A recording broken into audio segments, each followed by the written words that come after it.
afternoon, everybody. I'm Aisling Moroney, as it says. I'm a policy analyst with the Western Development Commission, which is a regional development agency based in the west and northwest of Ireland. I know a lot of you already know my boss and CEO of the organisation, Aisling Moroney. Delighted to be here, very interesting day. What I want to present to you today, let me just click forward here, is some results, not all of them because we haven't actually launched the research yet, but some early results from some research we have been doing on diaspora engagement in the west and northwest of Ireland. I hope that you'll find my presentation interesting in and of itself, but I also think there may be some potential for replicability across some of the other Celtic nations, because I know diaspora is something that it's been spoken about all through the day, and it's something all of us have a shared interest in, I think. So, and also I will, very happy to talk about it further outside of the presentation. So, just the first image here, I suppose, this is Scoilgeara Gweedore. This is like a shot taken at a winter music school in Gweedore in Donegal, and that school draws people back from the diaspora. So this is just one example of the kind of diaspora things that are happening in the region, and I just think it's a very joyful picture. So anyone who knows anything about Ireland, I suppose, knows that it is a small country with a huge diaspora, and the image there on the left shows the countries with the largest numbers of diaspora, of course, the US being predominant, over 30 million people claiming Irish heritage, but it goes all over the world and continues obviously to this day. I have just happened to be listening to a random podcast yesterday, which was about 1840s United States, and they said in the 1840s, half of all immigrants into the United States were from Ireland, which is just staggering when you consider the size of the Irish population. So it gives you an idea. Of course, that was the time of the Irish famine, a peak era of Irish immigration, establishing patterns which were to continue and continue indeed to this day. So I think both the immigration story and the resultant diaspora has always had an outsized and a continuing role in our development in all sorts of ways, in economic ways, cultural, social, diplomatic, sporting.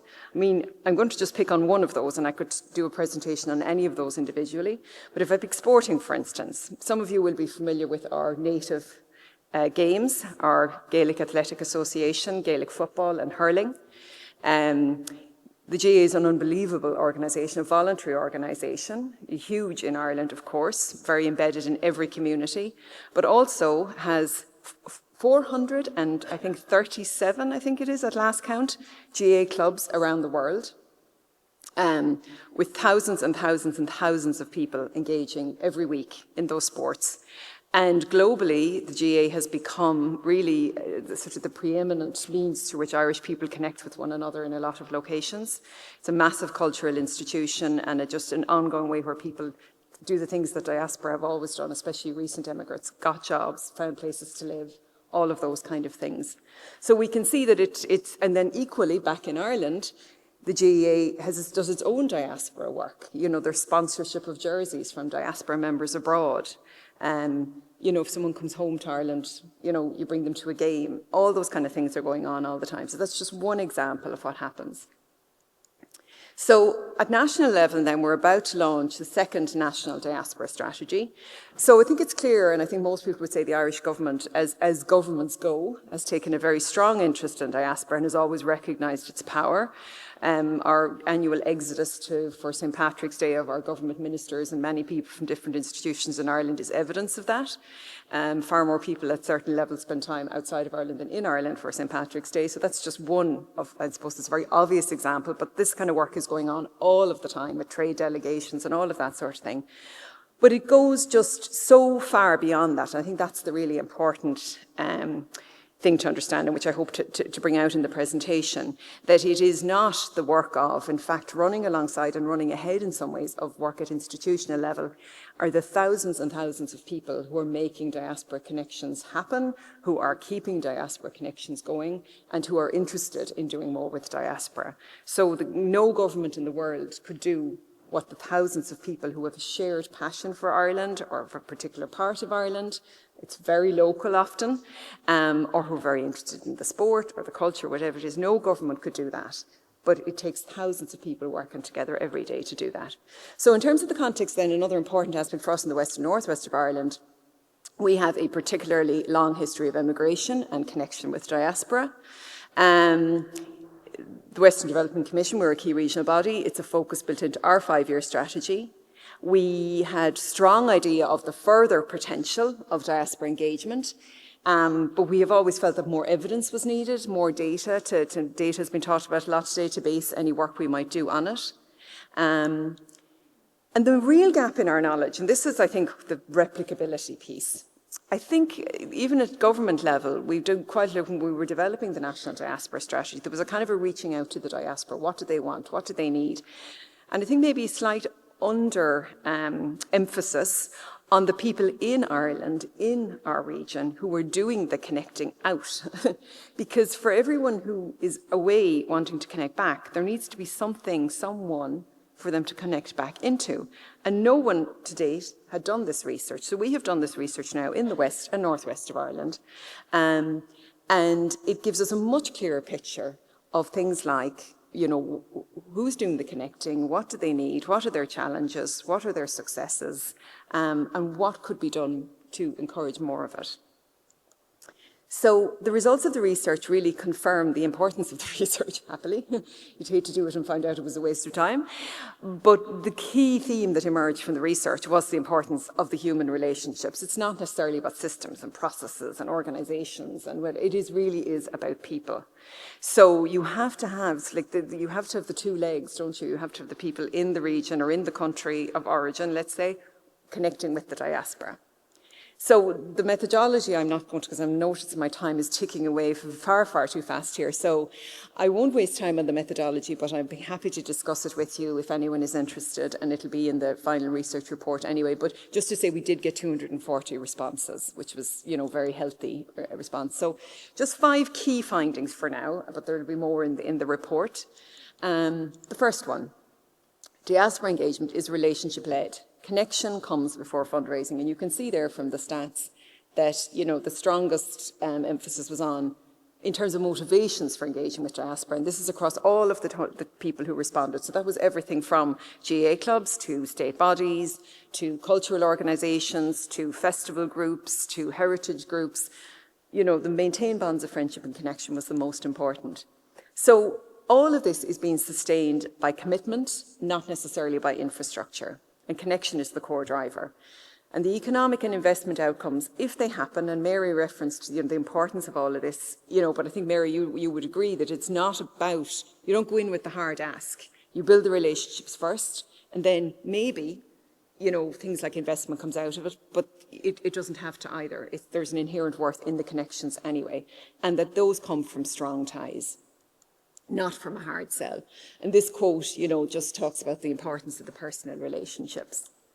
Second one, strong engagement already exists, but there is a large pipeline eager to grow. 47% already engage, you know, quite definitely with our diaspora, and 35% said they'd like to engage. In many cases, what they really meant by that was engage further. They wouldn't have necessarily named what they were doing as diaspora engagement, but it was.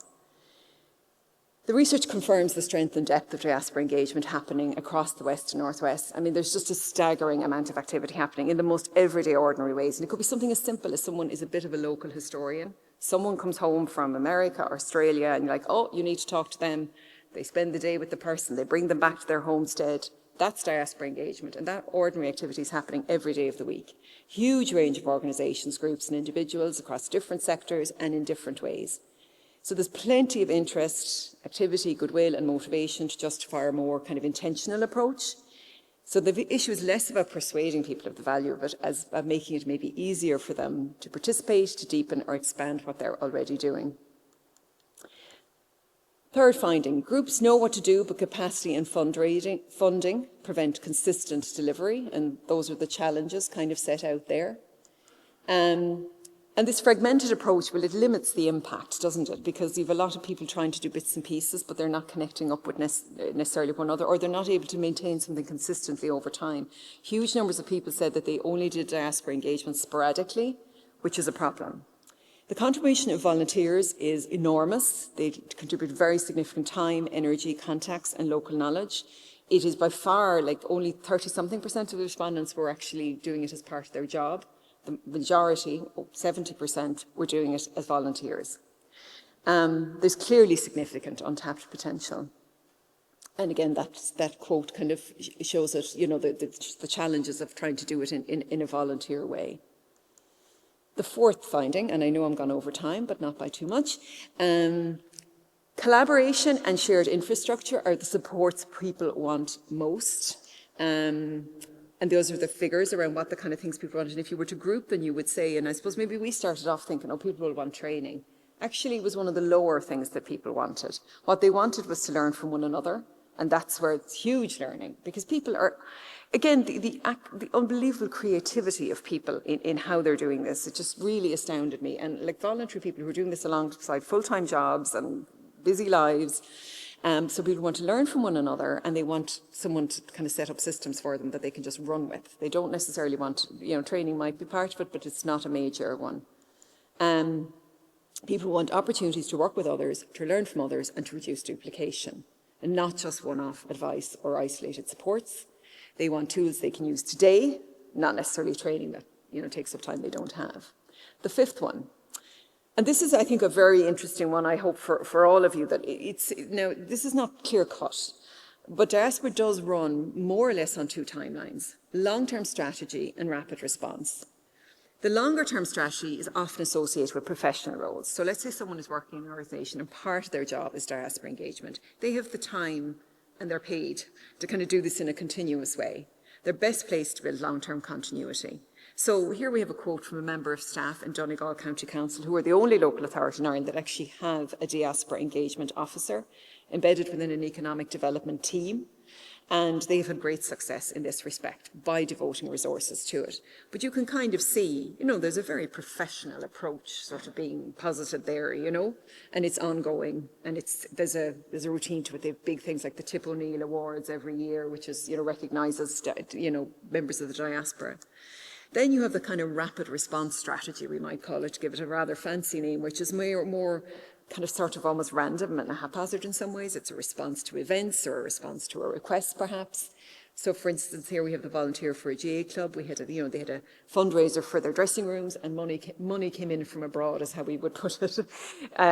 So, you know, that's a very different kind of a proposition. But they're both very valuable parts of the same wider system. There's not to say one is better. It's not about aiming necessarily for the one on the left, because the one on the right brings, you know, the local reach, the responsiveness, the genuineness, the sense of welcome.